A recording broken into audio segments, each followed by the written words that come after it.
Good morning all of you. तो आज बेटा मैं आपको बताना चाहूँगी कि 8th क्लास में 2 अगस्त को जो है मैं क्या करवाने वाली हूँ, यानी कि हमारा टॉपिक आज का क्या है और कल मैंने आपको क्या करवाया है ये भी मैं आपको बताऊँगी। तो कल जो है मैंने आपको लेसन 5 बसंत में जो है 8th क्लास में लेसन 5 रीढ़ की हड्डी जो है इसमें चिट्ठियों की अनूठी दुनिया नामक पाठ का जो है रीडिंग करवाई थी और मैंने आपको वो अच्छी तरह समझाई थी। ठीक है, कौन सी क्लास में? 8th क्लास में। बुक कौन सी है? बसंत है। चिट्ठियों की अनूठी दुनिया में जो है आपको लेसन की रीडिंग कराई थी। उससे पहले मैंने आपको जो है पाठ का सार बताया था। क्या बताया था? उससे पहले मैंने पाठ का आपको सार बताया है।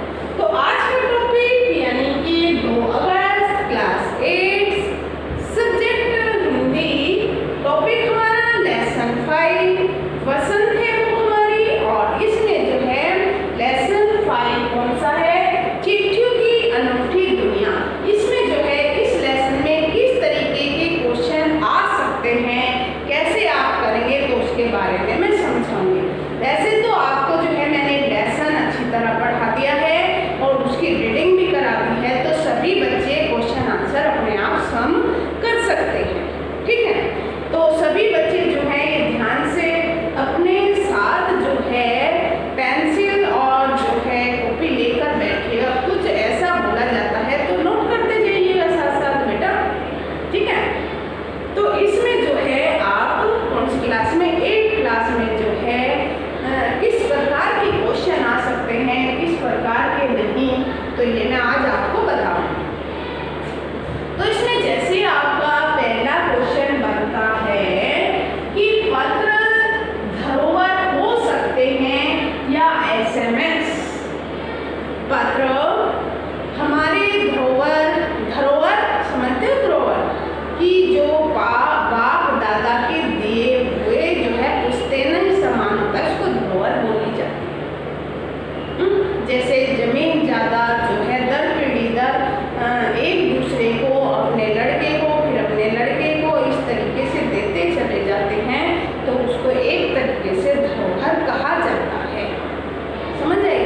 जैसे मैं आपको बताना चाहूँगी, ज़्यादा डिटेल नहीं, कि जैसे आपके पापा आपके लिए मकान बनाते हैं और वो आपके नाम दे देते हैं, फिर आपको दे देते हैं, तो वो किसकी धरोहर हुई?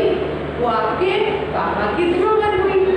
हाँ, तो जैसे आपके पापा को आपके दादा ने कुछ धरोहर के रूप में सोना चांदी गहने, इस तरीके के कुछ धरोहर के रूप में कुछ बर्तन होते हैं भारी भरकम, तो ये सारी जो है पुश्तैनी धरोहर ही कही जाती है, जो हमारी दर पीढ़ी दर एक दूसरे जो है उसको बरतते जाते हैं और उसका इस्तेमाल करते जाते हैं, तो उसको धरोहर ही कहा जाता है। जैसे आपने देखा होगा कि बहुत पुराना जो अपनी कोठी हवेली होती है, पहले हवेली बोली जाती थी, तो पहली हवेली जो है हमारे दादा परदादा के समय की होती है, तो वो हवेली यानी कि आज भी विद्यमान है, आज भी हमारे पास है, तो उसको एक तरीके की धरोहर ही कहा जाता है। क्लियर? तो मैंने क्या कहा है आपको कि पत्र, ये तो मैंने धरोहर के बारे में आपको बताया कि धरोहर क्या होता है। हाँ? तो पत्र जो है या एसएमएस धरोहर हो सकते हैं। कौन सा हो सकता है? पत्र हो सकते हैं धरोहर हमारी, या फिर एसएमएस। तो इसमें क्वेश्चन बनता है ना, बनता है। तो इसमें मैं आपको बताना चाहूंगी, क्योंकि बेटा पत्र जो है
तो उनका जब आपने लेसन को अच्छी तरीके से रीडिंग कर लेते हैं, जैसा इसमें मैंने बताया पत्र जैसा जो है अपनी धरोहर हो सकते हैं, या जो है SMS पत्र धरोहर हो सकते हैं, लेकिन SMS क्यों नहीं, ये भी कह सकते हो। तर्क सहित उत्तर दीजिएगा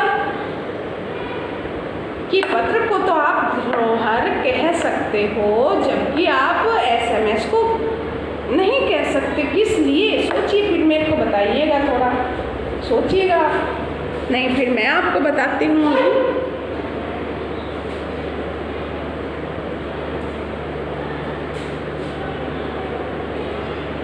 तो आपके माइंड में आया बेटा कोई क्वेश्चन? तो इसमें जो है, जैसे मैंने आपको बताया कि चिट्ठियों को तो धरोहर कह सकते हैं, पत्रों को तो धरोहर इसलिए कह सकते हैं क्योंकि वे आज भी हमें मिल सकते हैं। क्योंकि जो पिछले साल आपने एक मैसेज दिया होगा अपने रिश्तेदारों को या अपने मम्मी पापा को, क्या वो आज भी आपको फोन पे मिल जाएगा? नहीं ना, नहीं मिलेगा ना, क्योंकि वो डिलीट हो जाते हैं बाद में। तो इसलिए जो है SMS को धरोहर हम नहीं कह सकते। क्लियर? तो जो है पत्र हमारी धरोहर हो सकते हैं, जबकि SMS इसलिए नहीं क्योंकि वे जल्दी ही खत्म हो जाते हैं। वो ज़्यादा समय तक जो है हम उनको संजोकर संभाल कर नहीं रख सकते हैं, इसलिए हम पत्रों को ही धरोहर कह सकते हैं। ठीक है, तो ये क्वेश्चन हुआ आपका। तो एक क्वेश्चन आपका उठता है इसमें कि पत्र जैसा संतोष, पत्र जैसा संतोष फोन या SMS का संदेश क्यों नहीं दे सकता? लेखक इसमें जो है वो कहता है, क्या कहता है कि पत्र जैसा संतोष हमें पत्र में मिलता है, वैसा फोन में और जो है SMS में हम नहीं देख सकते या नहीं मिलता। और लेखक कौन है इसमें? अरविंद कुमार सिंह कहते हैं ये बात। अरविंद कुमार जी जो हैं वे क्या कहते हैं कि पत्र जैसा संतोष फोन या SMS का संदेश नहीं, मतलब क्यों नहीं दे सकते वे? तो उसमें कहने का तात्पर्य बेटा कि पत्र जैसा संतोष फोन या SMS का संदेश नहीं दे सकते हैं, क्योंकि पत्रों का संदेश स्थायी होता है, वो लंबे समय तक टिका होता है स्थान पर। स्थायी यानी कि रुकने वाला, ठहरने वाला। और उनमें भारतीय प्रेम और संवेदनाशील होती है। पत्रों में जो है भारतीय प्रेम संवेदनशील होता है, उनकी संवेदना दिखाई देती है। और पत्रों को हम संभाल कर भी रख सकते हैं। ये तो आपको मैंने बताया अभी कि पत्रों को जो है हम लंबे समय तक यानी कि सदियों तक संभाल के भी रख सकते हैं। जैसे आप बही खाते में आप देखते होंगे कि हमारे प्राचीन इतिहास की पूर्ण जानकारी मिलती है, तो वो संभाल कर दस्तावेज रखे गए थे तभी तो मिलती है ना। तो इस तरीके से इसमें कहा गया है कि पत्रों को जो है हम संजोकर संभाल कर रख सकते हैं, किंतु क्या फोन पर की गई बात साथ साथ ही समाप्त हो जाती है, या 10-15 दिन तक रह जाती है, बस ज़्यादा तो नहीं रह सकती ना। और यह कार्य सभी के लिए संभव नहीं है। जरूरी नहीं कि सभी लोग जो है फ़ोन पर बात करते हों, सभी को फ़ोन पर बात करनी आती हो, ऐसा तो नहीं ना, या सभी के पास फ़ोन हो। SMS में जो है संदेश बहुत ही सीमित शब्दों में होता है। सीमित यानी कि छोटे रूप में, ज़्यादा तो नहीं खोल के लिख सकते ना हम उसमें SMS में, क्योंकि एक निश्चित एरिया होता है, उतना ही हम उसमें लिख सकते हैं। तो हमारे देश में बहुत से गांव और जिले ऐसे हैं आज भी जहां दूरभाष सेवाएं उपलब्ध नहीं हैं, यानी कि जहां पर फ़ोन या SMS या फ़ोन के जो है लाइन जाती हो, ऐसा आज भी कुछ ऐसे हमारे जिले भी हैं और गांव भी है जो दूरभाष की सेवाएं आज भी उपलब्ध नहीं है। आपने देखा होगा ऊंची पहाड़ी तराई वाले जो क्षेत्र होते हैं वहाँ पर नेटवर्क की जो है व्यवस्था नहीं होती है और फ़ोन जो है वहाँ पर काम करना भी बंद कर देते हैं। ज़्यादा दूर नहीं तो जैसे आप जो है वैष्णो देवी जाते हैं और फ़ोन भी अपने साथ बैटरी का जो है सिस्टम सब लेकर साथ जाते हैं, जैसे ही ऊपर जाते हैं पहाड़ियों में तो वहाँ पर जो है फ़ोन सिस्टम ही बंद हो जाता है, नेटवर्क ही नहीं पहुँच पाते हैं वहाँ पर। तो ऐसे भी पहाड़ी इलाकों में आज भी गांव और बसे हुए हैं जहाँ पर जो है ये दूरभाष सेवाएं उपलब्ध ही नहीं हैं। जबकि डाकघर की सुविधा प्रत्येक गांव कस्बे में भी उपलब्ध है। दूरभाष की यानी कि डाकघर की जो सुविधा है वो प्रत्येक गांव में है, कस्बे में आज भी उपलब्ध है। पत्र जो है सदैव भावना प्रधान और जो है प्रेरणास्पंद होते हैं। पत्र से जो है भावना प्रकट होती है, किसकी कैसी भावना है, किस भावना से उन्होंने जो है पत्र लिखे हैं, उसमें उनकी भावनाएं जो हैं दिखाई देती हैं। और प्रेरणा देने वाले भी पत्र होते हैं, कुछ सीख देने वाले भी पत्र होते हैं। तो इस तरीके से जो है बेटा पत्र जो हैं हमारे महत्वपूर्ण भूमिका है पत्रों की। तो हमें SMS को ज़्यादा वैल्यू देनी चाहिए या पत्रों को? पत्रों को ना। तो ये मैंने आपको 2 क्वेश्चन बताए। तीसरा क्वेश्चन आपका इसमें बन सकता है, मैंने आपको रीडिंग करते हुए भी बताया था कि पत्र को जो है खत, कागज, उत्तरम, जाबू, लेख आदि जो है कड़ेद, पाती, चिट्ठी इत्यादि कहा जाता है, यानी कि इन शब्दों से संबंधित भाषाओं के नाम लिखिए। कौन सी भाषा में किसको क्या कहा जाता है, पत्र को अलग अलग नाम क्या क्या दिए जाते हैं, इनकी भाषाओं के अनुसार यानी कि जो अलग अलग भाषाएं होती हैं उनमें किसको क्या कहा जाता है। वैसे तो पत्र होता है, पत्र को जो है उर्दू में क्या कहते हैं? खत। क्या कहते हैं पत्र को उर्दू में? खत। कन्नड़ में कागद, तेलुगु में उत्तरम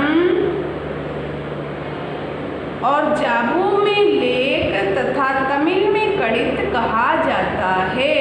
ये जो है अलग अलग भाषाएं हैं और अलग अलग जो है पत्रों को भाषा का रूप दिया गया है। एक बार फिर देखिए, पत्र को जो है उर्दू में क्या कहते हैं? खत। क्या कहते हैं? खत। कन्नड़ में कागद, तेलुगु में उत्तरम, जाबू में लेख और तमिल में कड़ित कहा जाता है। इन्हें हिंदी में चिट्ठी भी कहते हैं। पत्र को हिंदी में क्या कहते हैं? चिट्ठी भी कहते हैं।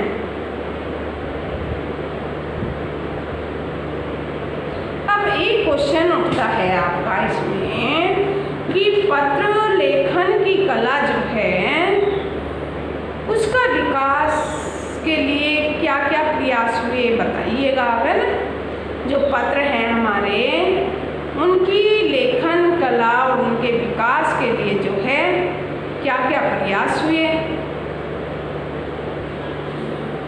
इसमें जो है बेटा पत्र लेखन की जो कला है ये स्कूली पाठ्यक्रम में भी शामिल किए गए।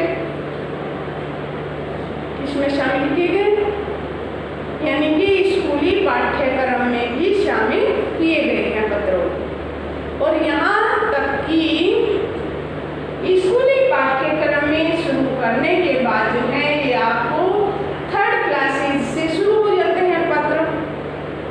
जैसे आवश्यक कार्य हेतु पत्र, बीमारी हेतु पत्र, अपनी प्रधानाचार्य को लिखिए, अपने मुख्याध्यापक को लिखिए।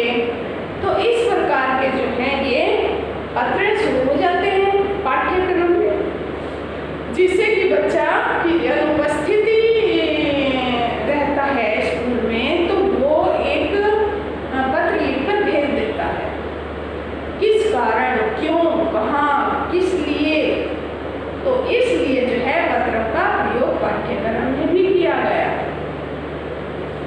यहाँ तक कि बोर्ड के एग्जाम में भी पत्र शामिल किए गए हैं। पाठ्यक्रम में होते होते परीक्षाओं में भी पत्रों का आवागमन है।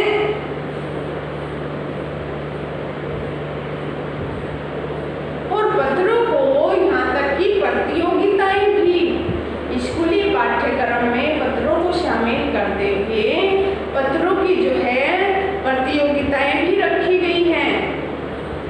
भिन्न प्रतियोगिताएं भी रखी गई हैं। और पत्रों को जो है बेटा प्रचलन कब हुआ था? 1972 से जो है पत्र लिखने हमारे शुरू हो गए थे। कौन से सन से? 1972 से पत्रों का आवागमन जो है आरंभ हो गया था। यानी कि आवागमन तो था ही, एक तरीके से प्रतियोगिता और स्कूली पाठ्यक्रम में भी इनको लिया गया था 1972। तो इस तरीके से इसमें जो है आपके भिन्न भिन्न प्रकार के क्वेश्चन उभरते हैं।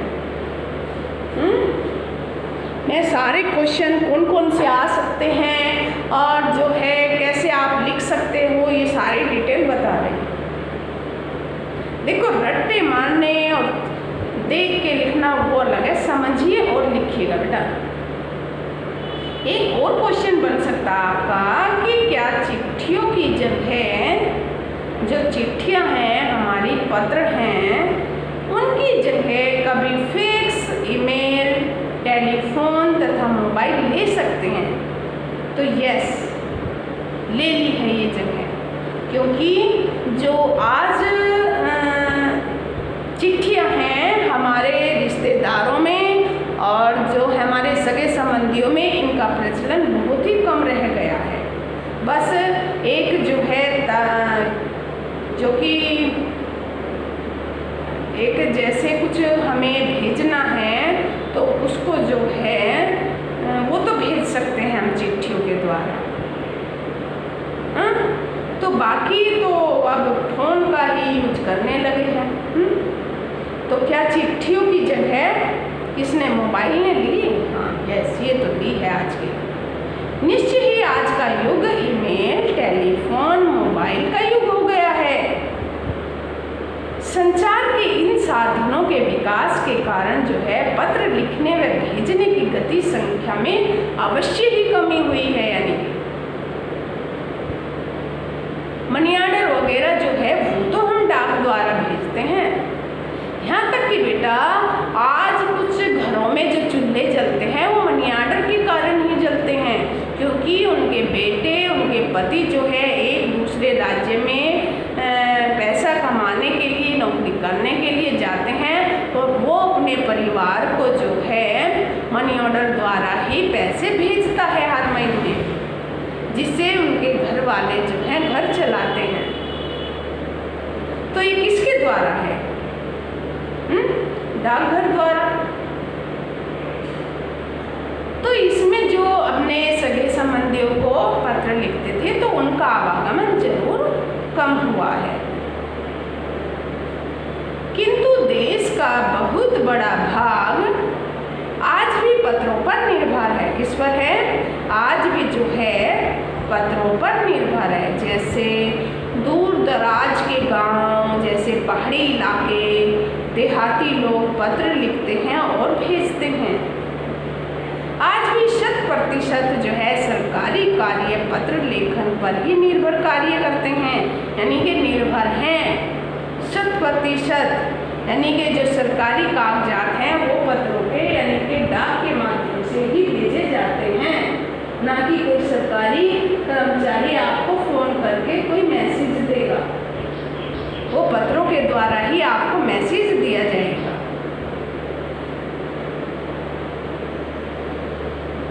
इसलिए यह कहना संभव नहीं है कि ईमेल, टेलीफोन व मोबाइल कभी चिट्ठियों की जगह ले सकते हैं। ये ले सकते हैं। चिट्ठियाँ या पत्र कम अवश्य हुए हैं परंतु समाप्त नहीं हुए, ये भी कहना है।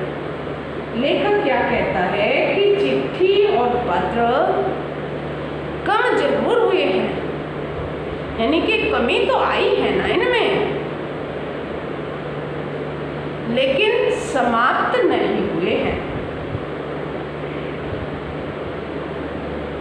इनके बिना मनुष्य का काम नहीं चल सकता, क्योंकि मनी ऑर्डर वगैरह जो देते हैं, जैसे अब राखी है आपके इस माहौल में, तो राखी भी मनी ऑर्डर कर दी जाती है। तो इस तरीके के जो है इसमें बेटा भिन्न भिन्न क्वेश्चन उभरते हैं। एक क्वेश्चन और बन सकता है इसमें कि ऐसा क्यों होता है कि महात्मा गांधी की दुनिया भर में इसे जो है पत्र महात्मा गांधी इंडिया पता लिखकर आते थे। ये भी एक बात सच है, ये तो कुछ नहीं। उसमें मैंने आपको रीडिंग में सार में बताया था कि जो गांधी जी के महात्मा गांधी जी के पास पत्र आते थे तो उनका जो ऊपर का एड्रेस होता था गांधी इंडिया पता लिखकर आते थे। तो क्यों आते थे ऐसे? महात्मा गांधी को जो है दुनिया भर से पत्र आते थे और महात्मा गांधी जो है इंडिया पता लिखकर आते थे। उनका प्रमुख कारण था कि गांधी जी को किसी एक स्थान पर निश्चित रूप से नहीं रहते थे। जो गांधी जी थे उनका कोई एक निश्चित स्थान या रूप नहीं था जो वे एक जगह रहते थे, क्योंकि वो जो थे पूरे देश का भ्रमण करते रहते थे। उन्हें स्वतंत्रता की भावना और लोगों में जागृति फैलाने हेतु देश के कोने कोने में जाना पड़ता था कि मनुष्य के अंदर जो है देश प्रेम की जागृति होनी चाहिए, और ये फैलाने के लिए वे जो है देश के कोने कोने में आना जाना पड़ता था और जाते रहते थे। वे जहाँ भी जाते थे उनके पत्र वहीं पहुँच जाते थे। यानी कि महात्मा गांधी जहाँ भी जाते थे पता तो लग ही जाता था आज महात्मा गांधी जो है किस राज्य के भ्रमण पर है, कौन सी साइड, ये तरीके तो सारे पता चल जाते थे समाचारों के माध्यम से। वे पूरे देश में इंडिया के नेता के रूप में जाने जाते थे। कौन?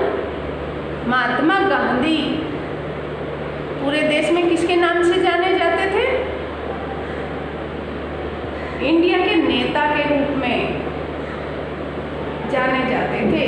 इसलिए उनके नाम के साथ इंडिया लिखा जाता था, क्योंकि पूरे भारतवर्ष से जो हैं उनके पत्र आते थे और वो जो है पत्र भेजते थे पूरे भारत में। तो इसलिए जो है उनके नाम पर इंडिया लिखा जाता था। यहाँ उनको जो है इंडिया नेता के नाम से जाना जाता था।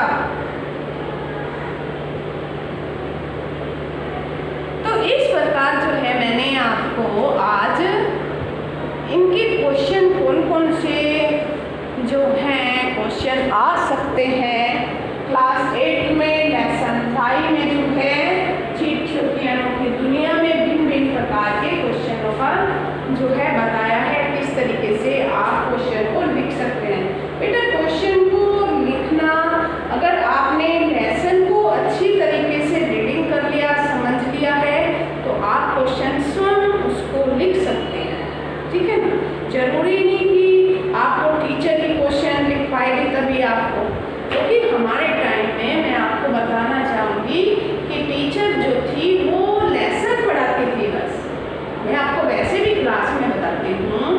कि जितना हम आपको कराते हैं उस समय जो है हमारी इतने हम बुजुर्ग भी नहीं हुए हैं कि इतने पुराने ज़माने से हैं, लेकिन हमारी टीचर जो थी बस लेसन ही रीडिंग कराती थी और कहती थी ये क्वेश्चन करके लेके आना। और लेकिन हम आपको क्लास में भी कराते हैं, वैसे भी कराते हैं, आपको तब भी मतलब आप उनको कर ही नहीं सकते। तो ये चीज़ आपके अंदर होनी चाहिए। जब लेसन आपने रीडिंग कर ली है और उसका सार मैंने एक एक चीज़ अच्छी तरह आपको समझा दी है, यहाँ तक कि क्वेश्चन भी इस तरीके के आ सकते हैं, ये बन सकते हैं, ये लिख सकते हो, इसके भी क्वेश्चन के आंसर भी मैंने आपको डिटेल बताई है कि इस तरीके से आप दे सकते हैं। तो उसमें परेशानी नहीं होनी चाहिए आप, ठीक है। तो सभी बच्चों से मेरी आशा है, एक क्लास के बच्चे वेरी इंटेलिजेंट हैं, वे कर सकते हैं, तो करने की जो है कोशिश करिएगा बेटा। तो आज जो है लेसन 5 जो है 8 में कंप्लीट हो गया है। तो ये सभी बच्चों का जो है काम पूरा होना चाहिए, यानी कि